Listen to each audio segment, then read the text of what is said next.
You in this battle, man, I'll soon be dead. I'll glue your face to my dick so I can fuck with your head. I got metaphors coming through my pores. You probably never been in a battle before, so I hope you realize your mistake.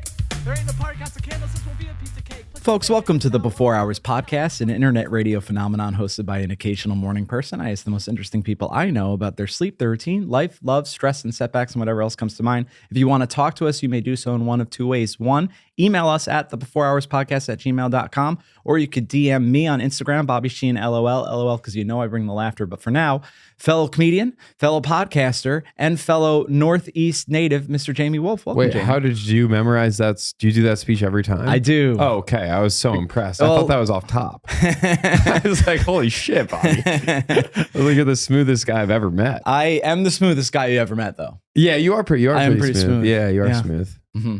But I am from the Northeast. Where are you from? I am also from the Northeast. I am from the Hudson Valley. No way. Orange County, New York. I like Orange the County. Hudson Valley, man. I love it. I didn't love it growing up. To me, I was like, it's so boring, like that teenage angst. Yeah. And now whenever I like visit my parents who still live there, I'm like, look at these trees. I know, it's so Look beautiful. at my ability to spin with my arms out without someone bumping into me. Boring is good as an adult. I think so. You don't want exciting. Well, I grew up in Philly, and I feel like it's where you're from. Like, you always think where you're from sucks. Because I grew up in Philly, and I was like, this place is so boring. And meanwhile, I'm thinking back, I'm like, we would egg cop cars.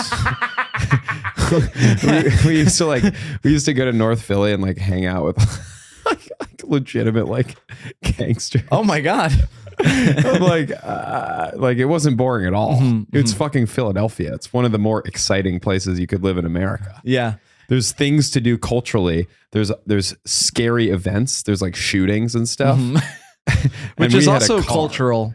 Like if you're from another country and you're like, oh my God, like you're some Norwegian guy. You're like, Hansi, they are doing the school shooting now.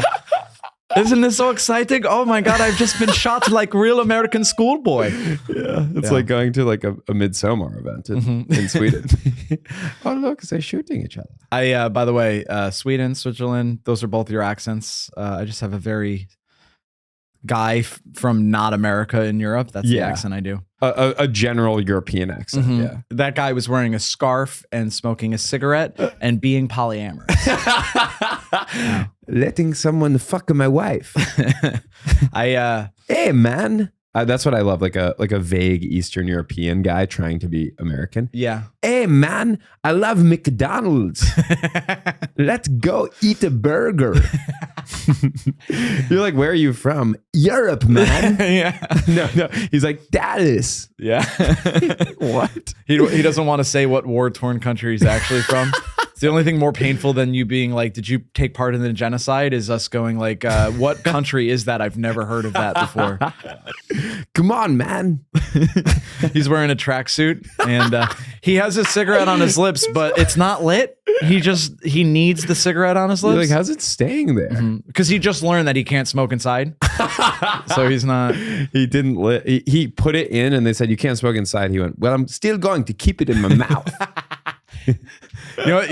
Okay, you got it down pat because you up the last syllable of every sentence. Yes, there you go, dude. I love like talking to people that have funny voices. Nothing's funnier than that to me, except when they're minorities, in which case I don't think it's funny. Then you think it's brave. Isn't that an interesting? That's just, and I'm not saying anything. I'm not saying I want to do like an Asian voice or anything like that. I'm just that would saying be most dishonorable. It's interesting. It's very interesting that culturally you can't, but you can imitate people that are from like, Sweden or Germany. But it's interesting because you can do both. It's not like one's more or less offensive. You're both just doing an imitation of someone.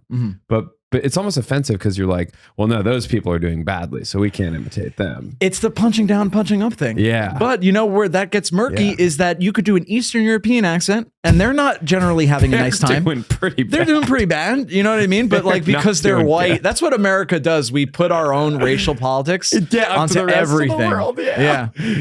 He's like, all of my sisters are sex workers. They were born into sexual slavery. And Americans are like, that's hilarious. Let's imitate him. Dude, it's really bad.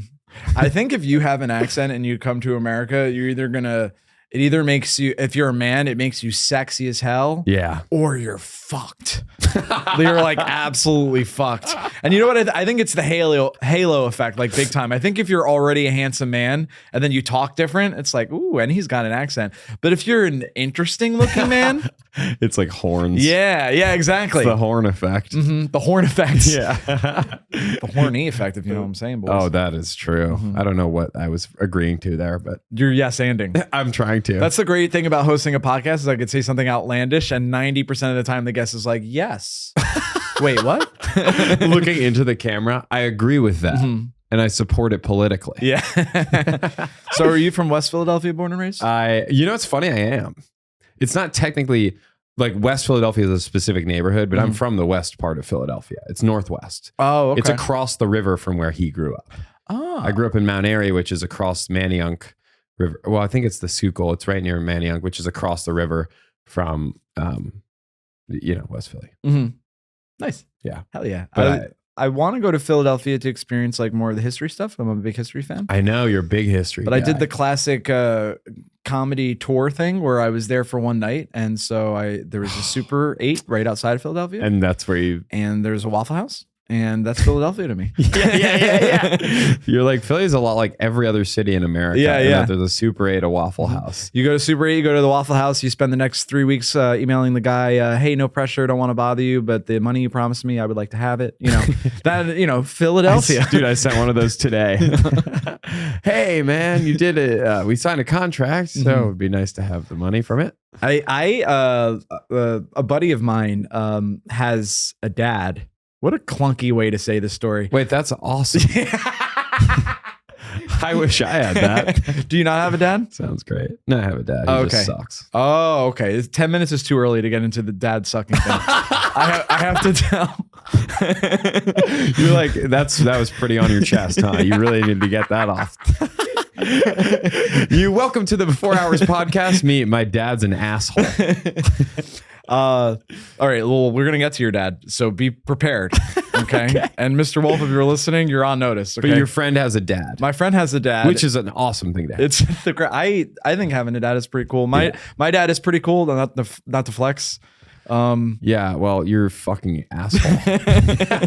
Yeah, well, fuck you, Bobby. I do have this thing, like if someone has like a dead dad and they'll mention in conversation, I'm like, this is a weird part of my brain, but I was like, try to go as long as you can without mentioning your own dad, because you're like flexing on him. You know what I mean? Is that pathological? Yeah. And then they, because you never mention him over a 2-year friendship, they just assume your dad's dead too. And then one Father's Day, you're like, oh, I'm going to see my dad. And they're like, what? They're like, I thought I was your daddy. Didn't you call me daddy? I'm like, yeah, but that was a completely different context. So my buddy's dad, he would like do freelance stuff for the Trump Corporation. And your buddy's dad? My buddy's dad. Yeah, my buddy's dad would do that. And he every time would complete a project for the Trump Corporation, and then they just wouldn't pay him. Like they just left him on red every time he asked for his money. Wow. And this happened with like enough regularity that it was a pattern that they needed his services again. And they reached out to him and he's like, you didn't pay me the first thing. And then immediately they would pay him for the first thing. So that's just how they operated as a corporation. Wow. They'd be like, but because if we're never going to work with someone again, why would we pay them? Wow. Mm-hmm. Wow. And you think that's awful, but I actually work for a company that also did that. That's a good policy. I mean, if you're a company. Yeah. I don't think it's like a morally good policy, but from the standpoint of a business, it's certainly best to get services for no cost. I would love free stuff. Yeah, I mean, if I say I'm a business and I'm building a building, I'm a real estate company, and I want to build this building which has apartments in it. I think it would be helpful to me and my bottom line if the $2 million cost was fronted by a different company. Dude, and I didn't pay that.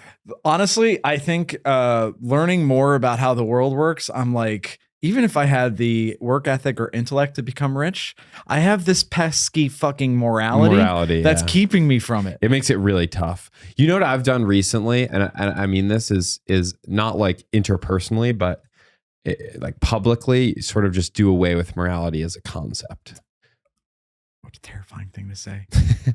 Explain. Like, so like here, this is like the most two examples. Like, I think you should treat people with respect, especially people that you interact with and interface with. But I don't necessarily, like, for instance, one thing, I used to not eat red meat or pork because it's bad for the environment. Much worse than chicken or turkey. Any other meat, even fish, is way better for the environment. Red meat and pork are specifically extremely destructive for the environment. And I recently stopped doing that because I said, I want the red meat and the pork. I did that for 8 years. And then one day I woke up and I went, why the fuck am I doing that? Yeah. Why am I being the change I want to see in the world? Yeah, that's a... What about this? What about seeing the change, not being it? I'd rather see you guys change rather than be it. That's a way better feeling. I go, oh, you're doing great. You're not eating red meat and pork, Bobby. That's awesome. Yeah. I don't want to be the guy doing that. That sucks, dude. I actually so I started eating red meat and pork again, and I was like, yeah, this is a good decision. And then it comes to comedy. I was like, I think crowd work is destroying comedy as an art form. Right. And so what do you do, by the way? I didn't put it out a lot. No, I didn't put it out a lot.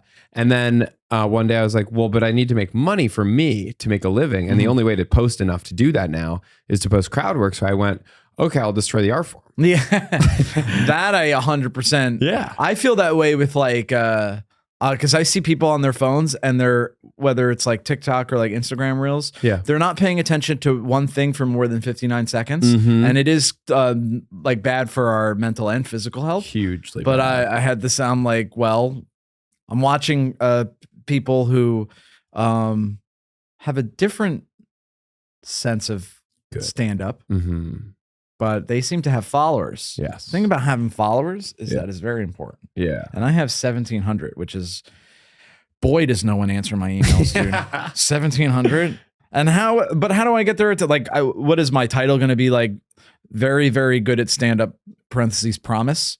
You know what I mean? Like, what are they going to? Yeah, I know. They're like, we need the social. That's what it is. Yeah. It's social proof. Yeah. They want to know that 10,000 other people are like, this guy rules. You know what I mean? Who?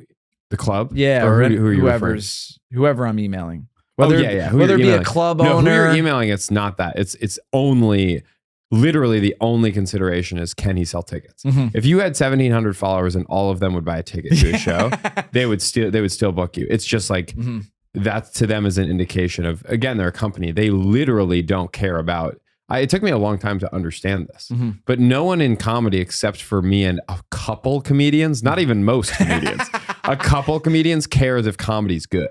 They literally don't care. Yeah. It was shocking to me because that's why I got into it. I'm like, I really connect with the art form. I think people, but so then over time I realized, I was like, oh, most comedians don't even care. Yeah. Most comedians got into comedy to say they're a comedian. They don't like it. I didn't realize that for a long time. I was like, oh, they just don't give a shit about what they're putting out at all. They just want to be successful or famous. I feel like you and I are kind of similar, especially when we were starting out. We would be at open mics, and sometimes I remember it would be you and me were the only people in the room that were paying attention, and sometimes laughing at the things we were kind of funny. Correct. Yes. And I've had I mean, I have like an obnoxious, stupid cackle, so that's part of it. But I've had people be like, Bobby's fucking laughing at shit. I'm like, that's the point of this. Yeah, I picked it up from Usama. Okay. Because Usama he was the first, Usama. Usama Siddiqui is very funny. Has he done the pod? No, he should. Very funny comedian. He should do the pod. Very funny comic. He's been around New York for like, I think 10 years now. Just a killer, good comic, great guy. And so I would see him at mics. He was the first person to ever laugh at me at a mic because no one was paying attention. He was at the Creek, obviously. Creek in the Cave. Back when it was in New York. Yeah. And there was a shitty mic and there was like 10 people and no one was reacting at all, except he was dying laughing to my bits. And I stopped. I said, what are you doing? Are you making fun of me? And he was like, dude, you're funny. And then he was like, no one's listening. I'm listening. That was funny. But I picked that up. I was like, I remember that forever. Like I was 6 months in or something. And that meant so much. I was like, whoa, I didn't realize that that was even an option. Yeah. Because it was like socially enforced that like, if you listen, you're a loser. Yeah. Yeah. If you laugh at other people's jokes, now they have all the power. Everyone in the room is like a fucking pickup artist. I was about to say. Everyone's peacocking and negging and like, why don't you just have a nice time? Yeah, they're doing like mental like alpha tricks. Mm-hmm. They're like, well, if I laugh, then I'm the beta. Yeah. The alpha doesn't laugh. And I'm in the back of the room because I want to be more of a sigma.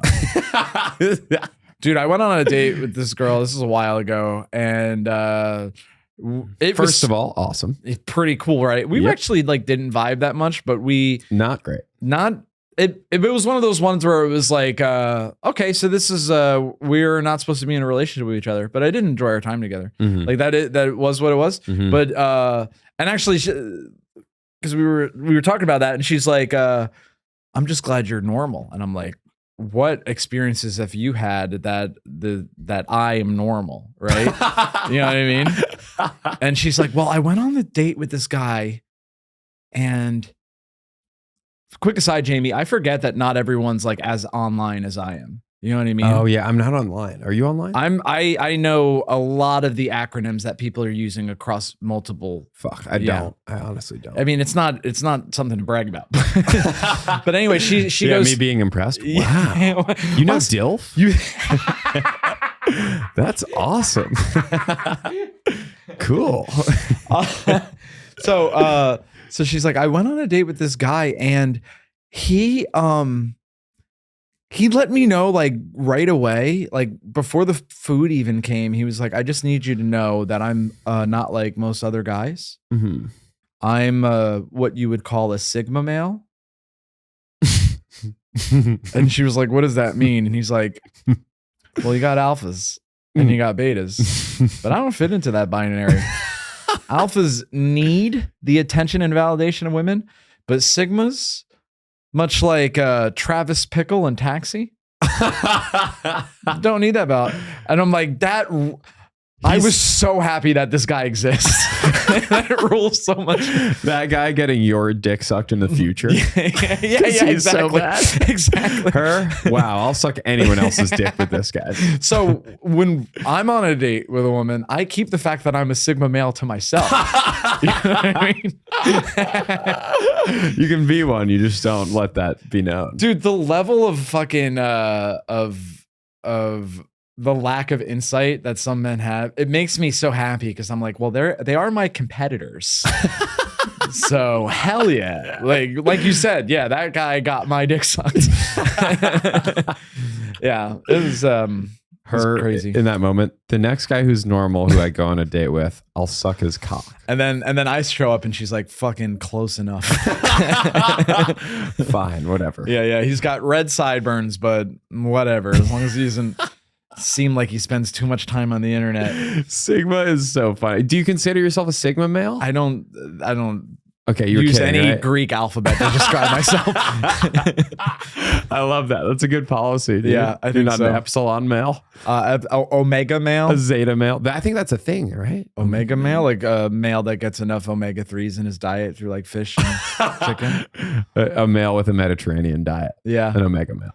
Dude, I relate to anybody that gets sucked into like a cult or like a cult way of thinking, Yeah. because I think they all operate the same. They're all like, here are some very simple truths that maybe you haven't heard before. Mm-hmm. And then they get the person to be like, okay, I'm listening. And then Mhm. they're like, and then also these more extreme things that I'm extrapolating from the very simple premise. Right. You know what I mean? Like we're talking about pickup artists, like one of their tenets is like, have a carefree attitude and talk to lots of people. I'm like, yeah, that's nice. And they're Right. like, and also insult them because a lot of women have bad dads. Oh, Jesus and it's like, Christ. ugh, what the fuck? Yeah. man? Hold on. The door is locked. Wait.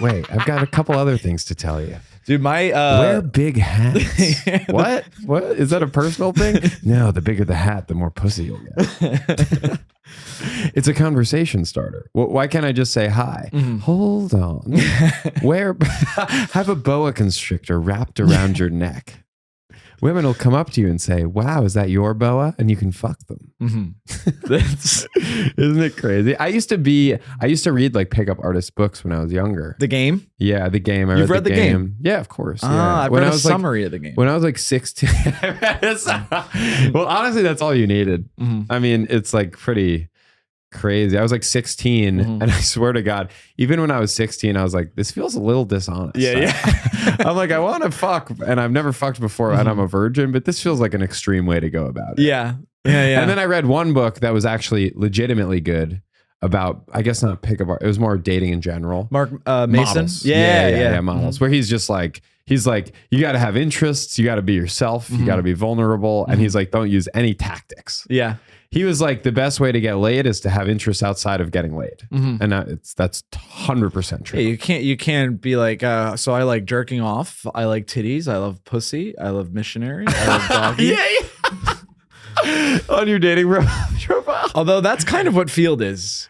Field? Do you have a Field profile? I did have a Field profile because I was trying to have a threesome with a woman I was seeing. Ooh. And then we broke up and now I'm still on Field, but I was on Field for a little bit. I didn't find it to be much of any, I didn't get any matches at all on Field. Okay. Yeah.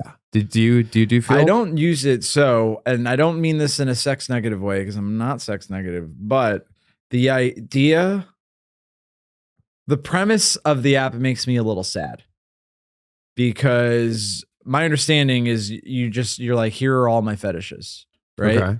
And you're like, I like this, I like that, I like this. And part of intimacy for me is you find that things out organically, right? Like, to find out, like, if you're like, I don't know, X amount of dates in, and then you go back to her place for the first time, and she's like, I have this really weird thing, and I trust you now, so I'm going to tell you. Yeah. That's fun. Yeah. But for me to like read it on her rap sheet, it's a little less fun, right? Yeah. She's like, I like to be peed on. I'm like, I know. I saw your profile. Yeah, that's on your resume. That's on your fuck resume. So Special skills and interests. Getting piss showered on my forehead. I know what you mean. It's that's the whole problem with dating apps. They rob it of all the romanticism of the entire point to me is the push and pull and the cool dynamic and figuring out, oh my God, I think they're attracted to me, and then flirting and it like being organic and like feeling alive. Yeah. Whereas it's so static and it's just on a dating app, it feels more like ordering food, I guess, where you're just like, I think I'll that's go for the kind Chinese. of thing that I would eat. But the problem is 15 minutes later. Well, I've never had it, but let's try. You got to use your hands if you do Ethiopian food. And you got to share with your buddies. It's a buffet. It's a family style. And I think because like I know some people that are like, I would never even approach someone romantically because the dating apps exist. Yeah. And I'm just used to that. Yeah. And the dating apps are nice because if you message a woman on a dating app and she messages back, if you meet in person, you know what your intentions are, right? But that's why it's not nice to me, I think. Well, that's what I'm saying. Like you could get so used to that the anxiety of like meeting a friend of a friend or running into somebody at a thing or having a conversation with someone in public. Like when I was in college, if I had a conversation with a woman in public, I'd be like, do you want to go out sometime? And I don't do that anymore. Maybe I should. But you don't do that? I really don't. No. Oh. And I feel like women are less approachable now too. I think unless you really fucking nail it. Yeah. Unless like you're rizzed up. Yeah. Did I say that right? Am I saying that right? Yeah. I'm 33 years old. So unless you're like totally rizzed up, it might, I don't know. I agree with you. I think that they're less open to it. Men are much less open to doing it. I think there's a respectful way to do it, you know? Yeah. Hey, I think you're really cute. Well, you know what the dating apps do too is, and I just said tickling them. Yeah. Hey, you little cutie, get over here. Beep, beep. on the subway. Beep, beep, beep, beep, beep, beep. Oh, that made me so uncomfortable. I felt like you were tickling me, and I think the listeners do too. Yeah, and most of them are probably unhappy with it, but a tiny minority are like, I feel like Jamie's in the room tickling me right now, and that's great. Wow, Jamie's right here. You know what? When you meet someone on a dating app or you match with someone, you pass the looks threshold. Yeah. And that's the nice. the thing that gives me anxiety about meeting someone, and because we could be vibing. Yeah. But I could not pass her looks threshold. Yeah. And then it's like diminished returns. You mean in real life? In real life, yeah. No, but I feel like it's the opposite, actually. I think in real life, you can get past the looks threshold, whereas on the internet, you can't. Because in real life, I've had people that I've met where I'm like, oh, I would not swipe right on you on a dating app, but we have such a good vibe. Like I love talking to you and it's like sexy and flirty and fun. And then I'm like, no, I want to sleep with you. Whereas on dating apps, it's very just looks based. Yeah. I think the only way to like date above your weight class, as it were, is to meet them in person. You just can't do that on an app. They literally, by the way, this is true in the algorithm. They don't show you to people that are out of your league. They rate everyone from 1 to 10. And if you're like an 8 or above, you only see 8s or above. Yeah. But like if you're below an 8, you don't see those people when you're swiping. They match each other based on how many people swipe right on them. So like there's some people that are like 10s and then there's some people that are like 4s and they match 4s with 4s and 10s with 10s and there's no like 4 getting 10. But I think in real life, when you meet people for real, that's much more likely to happen. Yeah. And it's more likely that you just have a connection. It's just all connections based. You have no fucking idea who that person is from a dating app. Yeah, that's true. Like it's the difference between seeing someone's resume and then working with them. You have no idea what everyone lies on their resume, and it's just. I hate when I'm on a date with a woman and it turns out she's not proficient in Excel. That's what I've always said. Yeah, I've always said that. I'm like, you don't even know about pivot tables. You literally couldn't extend a formula to the bottom of the column, even if you had someone explaining to you how to do it. I did literally get a job because I said I was good at Excel, and then my boss at the time, she watched me handle Excel, and she was like, "You weren't completely honest on your resume, were you?" Actually, yeah, and you know what? She was like, "Why don't you do cold call sales instead?" Oh.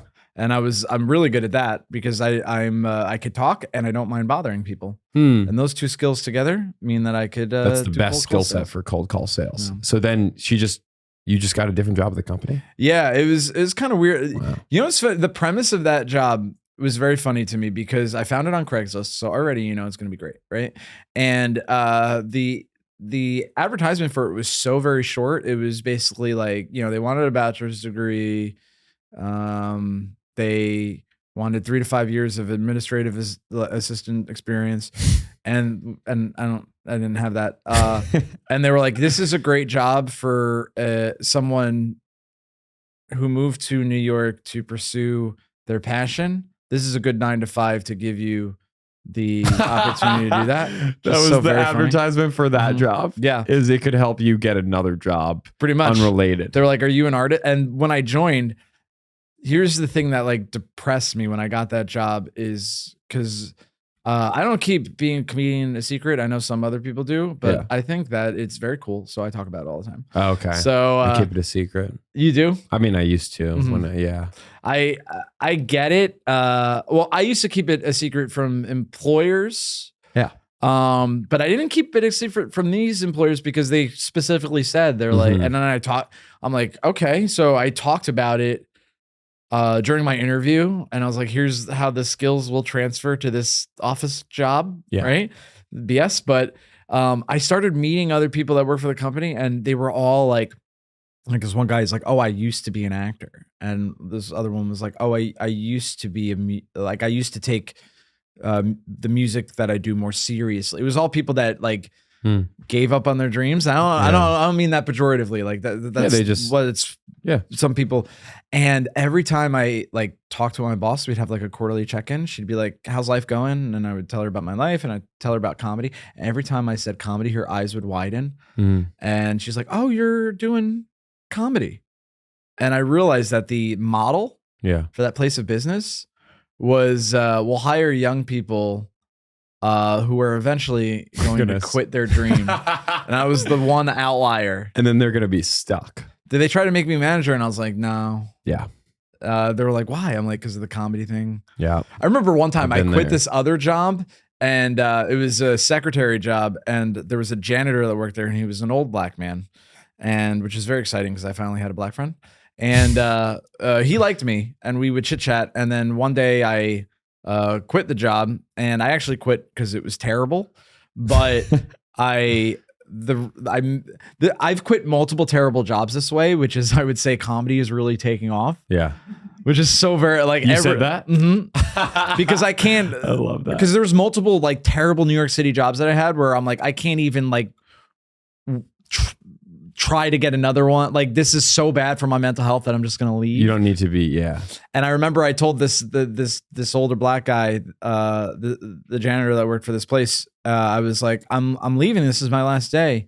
And he got so serious. He's like, why? What happened? And I was like, well, comedy's really taken off. Oh, I don't know if I ever told you, I'm a stand-up comedian. And he goes, oh man, no, come on, really? man, no, man, come on. Like it depressed him. It's almost like I said, I'm going to be like a trapeze artist. Like it was so far. He's like, dude, that can't work out. Yeah, that never works out. And viscerally, yeah, not even like, upset. oh, well, be careful, maybe be real. He was like, come on, man, no. You got a good thing here. The good thing, it was a $30,000 a year, job behind a desk. But so awesome. Yeah. That's so dope. Which is more money than I'm making now. So Utter and pure disbelief. the total doubt. What? No. the genuine fear he felt for you. And the fear I feel, Bobby, is don't do that. Like a child about to touch a stove. No. No, don't chase your dream. That's terrible. You're going to get hurt. My fear is 10, 20 years from now, I'm going to be like, he was right. He was so right. Well, no, but that's the thing is like the calculation we made is the correct one, which is you always can go back to a normal life later, but you can't start comedy later. Yeah. You always can go from comedy to other shit. You can't go like when you're 30 and you start or you start like 30, 35, 40, it's over. Yeah. You're never going to make it. Rodney You will not make Dangerfield's, it. Nope. But now, yeah. I mean, not back then. I mean, now you will not make it. It will be impossible. Sure, back then, whatever. But now, no, it just won't happen. It just won't. Dude, I had this conversation when I had the last job I was just describing. There was this guy, I think he was a little older than me, so maybe like mid to late 30s. And he was like, you're a comedian. Yeah. And I was like, yeah. And he's like, I've always wanted to do comedy. And you and I any comedian has had this conversation with people many times. And I always do the same thing. I go, if you ever have questions about what open mic to do, I could tell you. And then because that ends it. They think you're going to go, oh, good. The Comedy Cellar's looking for someone. That's perfect. The Comedy Cellar just mentioned to me, if I had a random ass friend who's never done stand-up before, you can go on stage for a year and be famous later. And so I told him that, and he was like, well, right now I'm really focused on writing. And like stand-up? Yeah. He was like, I'm focused on writing right now. And I went, okay, cool. And I looked back at my computer screen. Yeah. I'm like, and then, okay, so this is the meanest thing I've ever done, Jamie. Yeah. Because he would always ask me questions about You kicked him and called him the N-word. Yeah. It's like so unrelated. Wow, that's really mean. I believe that's the meanest thing anyone's ever done. It is pretty mean. I've never done that unless someone paid me to do it because it was like their thing. Yeah. They wanted a dom. Oh, yeah. You mean sexually? Mm-hmm. Yeah. That's a good question. Yeah. Would you do that? Would I call someone the N-word if they wanted it in the bedroom? Because you're supposed to listen to people of color. So I don't know if that's the political. I'm not even sure if that's right. I don't know if you're just supposed to listen to them. No, you're supposed to, because you uplift their voices. Uplift their voices. Yes, but I'm not. Uplift your own voice if sure. they ask you to say a specific word. I'm not sure if the implication of like the social justice movement is when someone of color requests you do something, you have to do it every time. I'm not sure that's the implication. That whenever Candace Owens says something, I'm listening to women of color. You know what I mean? 100%. I would. Oh man, I guess it probably depends how long I've known this person. Okay, it would have to be my wife. If it's been like that way, I already own her. If you know. If we're in if we're in a monogamous relationship for like a year plus, then I will maybe consider it. But anything below that, no. Especially if they're not black. Oh,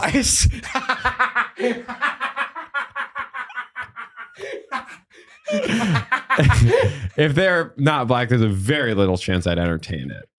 Below a year. I don't think I would do it even if I was in a monogamous relationship with a woman of color. Yeah. And she was like, I get off to that. Mm-hmm. I live in New York City. The walls are so thin. Yeah, I know. You know what I mean? I do. I don't I know somebody that Whispering has, it. It just feels too personal if you whisper. You can't whisper, No. especially because I imagine that's like a sub fetish, right? Yeah. Like, dominate me by saying the ugliest word in the English language. Yes. But I'm like, okay, like, yeah. You're more of a sub in that moment. Mm-hmm. When Yeah. you're whispering it, like shy. Dude, I've been trying to work this out as a bit on stage, and it's not working. No. Okay. No, the thing that you brought up, no, I'm not. Yeah, I was like, how? Really? But I a lot of interracial porn. Yeah. I don't like it, Oh. and I like, You don't like it. and well, I don't like what a lot of it is. Like recently, I saw a white woman blowing a black guy, and in between the cock being in her mouth, she was being required to apologize to Louis Farrakhan, and I thought that was a little weird. I thought that was like. I'm like, he's got big dick, she's got big titties. That's fun. Being required to apologize. Say sorry to Louis Farrakhan. Did I finish the video? Yes, because I always finish what I start. But did I enjoy it? A little bit. But I have a policy. I won't quit halfway through, even if I don't like it. Mama didn't raise no quitter. That's what I say right before I come. You know what I mean? That's awesome. I want to see that video, honestly. I'll send it to you later. Thank you, man. You're very thoughtful. Yeah, what we got? This was a tangent from something. Field or something. My coworker. Yes. He's like, I always want to do stand up kind of guy. He's like, white, right? This guy's white. Yes. Yeah. And he goes, because we're talking about comedy, and I did the meanest thing that I've ever done, and not on purpose. Ooh. So he goes, I feel like comedy is a good outlet for people that have mental illness. Mm-hmm. It access therapy for them. A lot of the best comedians have had psychological issues. And I responded the way I feel about this, which is those things are incidental. Yeah. Like there's plenty of happy comedians. There's plenty of not happy non-comedians. There's plenty of depressed accountants and plenty of happy plumbers. You know what I mean? Like this sad clown thing is like, it's poetic to a lot of people, but I think it's like overstated. Yeah, it's not true. And I said all that, and he went, "Oh," and I feel like he was like, "Man, I'm dealing with some stuff. Maybe I could." Go to an open mic and say how I feel, and I'll be cathartic, and then I'll use my negative as a positive, and I'm like, nah, it doesn't work that way. Yeah, no, it's just bad. If you're in a bad place, you're gonna be in a bad place. Like the worst therapist ever. You can change your circumstances. You can't change yourself. Yeah, you are who you are forever. Saying that to him. Yeah, well, it's not gonna work. You're just gonna be sad, but a clown, and sometimes it'll be worse. Sometimes you'll have to make jokes when you don't feel like it. That'll be really tough. Sometimes your stage persona is guy that's excited to be there, but actually you're in a really bad place. But if you go up there with that energy, it's going to make everyone feel weird. So then you have to be like, what's going on, everybody? But also that's bringing weird energy too. And everyone can just kind of feel that you're going through something. Yeah. And then you kind of go through the motions, and then you say, that's been my time. Have a good night. And then people sort of clap you off like that, and then off to the next city. Him. So where can I do an open mic? I feel so blessed. I don't know why I'm talking like an old black man, but I feel blessed that no, you know what? I like saying it. A lot of people say blessed. Is that an old black guy thing? I feel like it's like a black guy that at least has grace at the temples. Okay. That's saying like, oh, I'm blessed. I say blessed, and I'm not religious in the slightest. Oh, me neither. I really want to be religious, and I've tried to get there, and I can't. I just can't. Yeah. I can't believe in it, but I hope. It's more of a hope. Oh, interesting. Yeah. Okay. Like I hope Jesus lived and died for me. Mm-hmm. But do I believe that he did? Absolutely not. Yeah. You know what? That is very interesting though, because most people, their hope leads them to belief. Like they don't even have the partition that you have. Yeah. Like, they don't because they hope that they believe, and then they confuse that for belief. Because if, and I don't bring it up, but if it ever comes up in conversation that I'm an atheist, they were like, well, believing in God gives me meaning. And I'm like, that doesn't mean it's true. That's crazy. Yeah. I would feel much better about myself if I knew I was 6'3", but I'm not. You know what I mean? Not until I go to Thailand and get that limb surgery. Can you get that limb surgery and do a couple other things while I'm there? Yeah, a couple other legal things that are totally legal in that country, and also in this country. I'm sure Thailand has a beautiful culture, but I'm so terrified of going there. I know, because you have to say that you went there, or why? Well, I think if I ever go to Thailand, I would be like, yeah, I'm going to China, South Korea, and Thailand, and Vietnam. Like, say a whole region of the world. But if I go, I'm going to Thailand for 48 hours. Australia, Sri Lanka, India, Nepal, Thailand, North Korea, South Korea, North Korea. That way, there's one weirder one. Dude, I don't want to end up like Otto Warmbier. God bless him. Yeah, don't know who that is, but God bless him. He went to North Korea, even though he was American, and then he died in their well, actually, in their concentration camp or something. Yeah. What did he do? He touched one of the fake fruits. One of the fruit stands with no fruit. Did he go, wait, that's just a painting of an apple. That's not an apple. Yeah. Immediately. It's an apple, man. Dude, I could not go to North Korea. Like, I don't think anyone can. Well, you're allowed to. Like, the U.S. strongly suggests that you don't. Like, if you go onto the Department of State website for the United States, they're like, don't go here.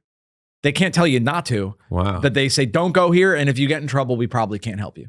Wow. Yeah. Okay. Because there's American prisoners there now. Yeah. But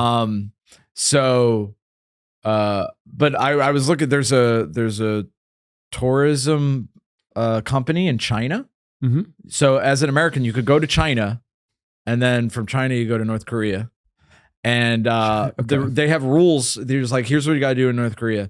And they're like, you can't leave the hotel without your personal North Korean guide. Yeah. They call it a guide, but it's like a government operative to make sure you're not like, whatever. Right. But I'm sure they're also a guy guiding you with his gun over there. So over there, you can see a statue of the supreme leader. Okay. And is there anywhere to get coffee around here? No. Well, yes, there is, but we can't go there. Anyway, follow him. Could you maybe put the gun down? What? No. The gun? There is no gun. And going back to what we started talking about during the episode, no accent. That accent you can't do. Look at that. Even though it's North Korea. Even though they're a terrible government, you can't do their accent. Yeah, can't do the accent. I mean, to be fair, I've never met someone from North Korea, so I don't know their accent, to be totally fair. It's just like South Korea, but hungry. This is what upsets me is I can do really good accents of certain groups. Let's put it that way. Okay. But I'm not allowed to. Let's just say this. There are certain countries in certain continents where I can do very, very good, accurate, not offensive, accurate impressions of the people there speaking English. And I'm not allowed to do so because it's considered offensive. I can also do good accents of people who are white who aren't from America speaking English. And for some reason, that's sanctioned. Yeah. But it's like, it's just as accurate. Like, I'm good at both of the accents. But for some reason, I can only do the white ones. And if elected, that's my policy. That's a good platform, dude. Why can't we just do it for the boys? Dude, in a way, that's Trump's platform. In a way, his whole platform is like, come on, let's just do Asian accents again. Dude, and literally like, oh, a disabled reporter made fun of me. Yeah. Well, guess what? I have a pretty good way of making fun of him. Shouldn't have done that because I've got a bazooka up my sleeve. Yeah, and speaking of sleeves, let me tell you about this guy. It's actually, it's crazy that like that I do believe this. If liberals were just willing to be less, because I'm liberal, I'm very progressive. Like on policy, I'm the most progressive you can be. I believe in Medicare. I believe in a public option for healthcare. I believe in a very progressive tax system. I don't believe in billionaires existing at all. I don't think you should be able to have that much money. I think that should be you literally Unless should, it's from podcasting. everything above that amount should get taxed out of you. It should be 100%. That's what I believe. But I also think the reason, and most of these policies are very popular, all of that money should go to like funding schools and healthcare for a vast majority of people in the US. But I do believe the one thing I disagree with liberals on is you're no fun. Yeah. Is fun's got to be part. Unfortunately, fun is a big part of politics, and you're not at all fun. I mean, That's why Kamala Harris sucks. Like that's why we all hate her. No one likes Kamala Harris, and it's just because she's not fun. Biden's fun. He's hilarious. He's like saying shit wrong. Yeah, and he's like a silly grandpa. That's why I like him. I think he's just a bumbling oaf. Yeah, exactly. Dude, he says cut the malarkey. I'm like, that's my guy. I love that. He's so silly. But Kamala's up there. She's like, justice. And I'm like, nah. I agree with justice. I just don't want you to be annoying. Yeah. That's like liberals need to start being fun again. Make liberals fun again. Liberals were the fun ones. Dude, in the 60s and 70s, we were the fun group. Yeah. The conservatives were like, you can't curse and you got to be proper, you got to be prim, and you got to be upstanding. Right. And now liberals are like, you can't say it. It's like the exact, it's flipped. Why are we the annoying ones? We're the cool ones. Yeah. Liberals are cool. We're the side that wants you to be polyamorous. Why are we fucking losers? We want you to fuck 20 people at once in an orgy. And we don't believe in God. We believe in getting tatted up and sticking your tongue down someone's asshole. And somehow we're losing in public opinion of who's funner? You shitting me? Mr. Wolf, you've reached your time. The word was rambunctious.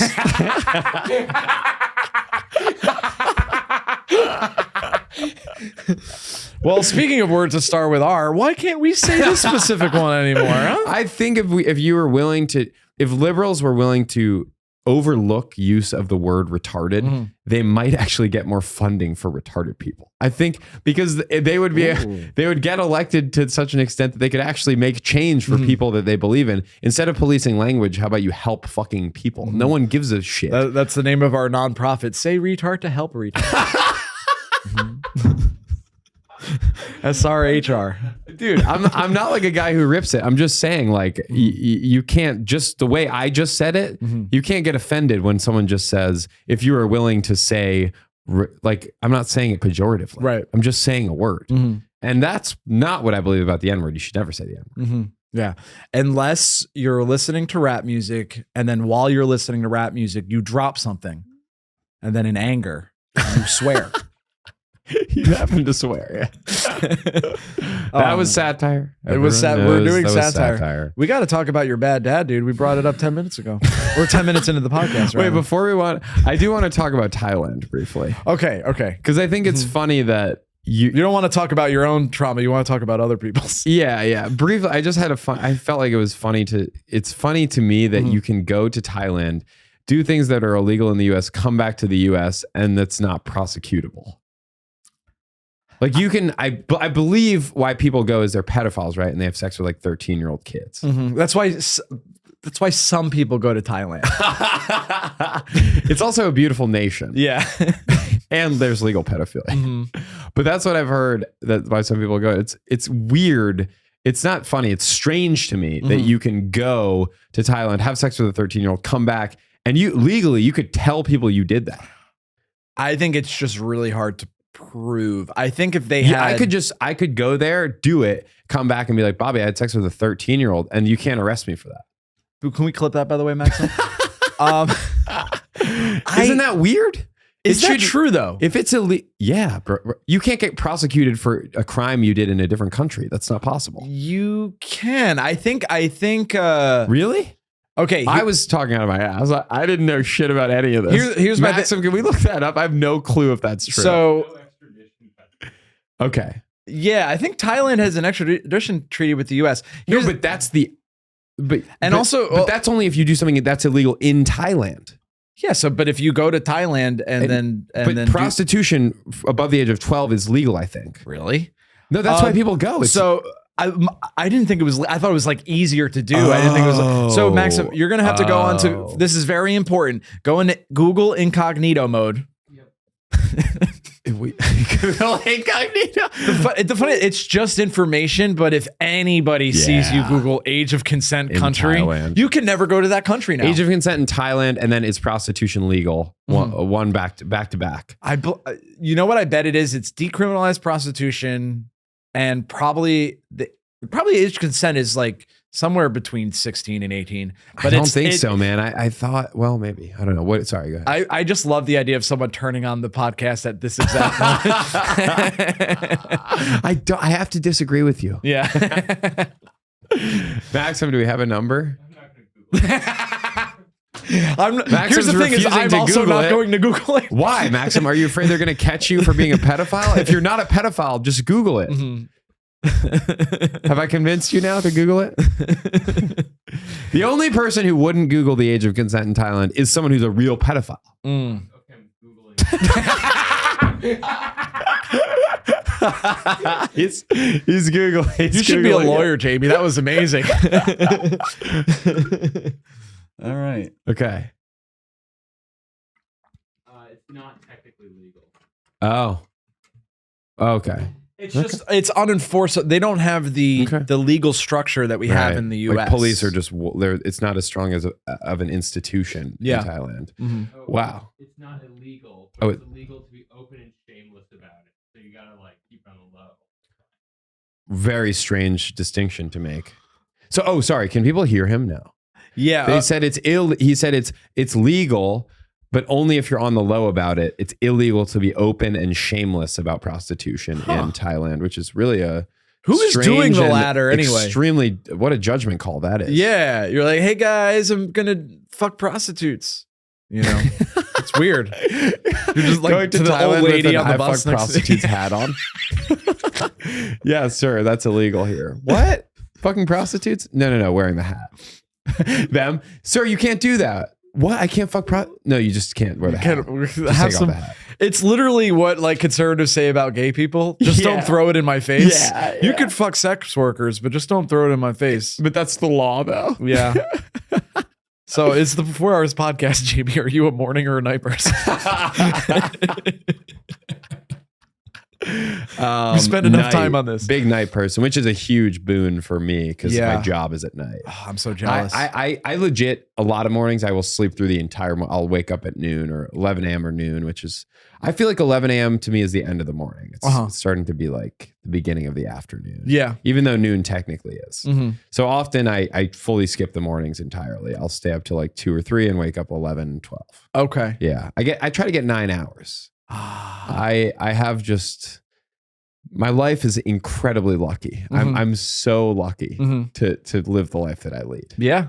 Like to be able to say what I just said is the craziest shit. Try to get 9 hours. And also, I also live a life where you could just fly to Thailand, and as long as you're not open and shameless about it, you can just fuck whoever for money. It's a beautiful life. You know how many like fucking fat anime guys are like, maybe I should do stand-up. Just comic book guy from The Simpsons being like, I guess I have some pretty witty observations. And that's the motivation to become really good at stand-up.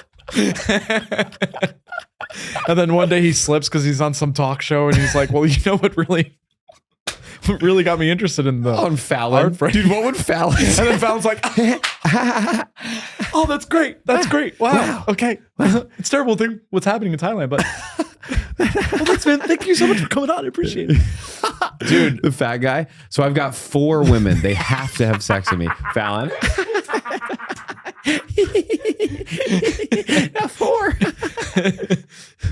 I said, get me my coffee. Get it for me now. Abusing his interns. Yeah. Beating the shit out of him. There's one chained under the desk.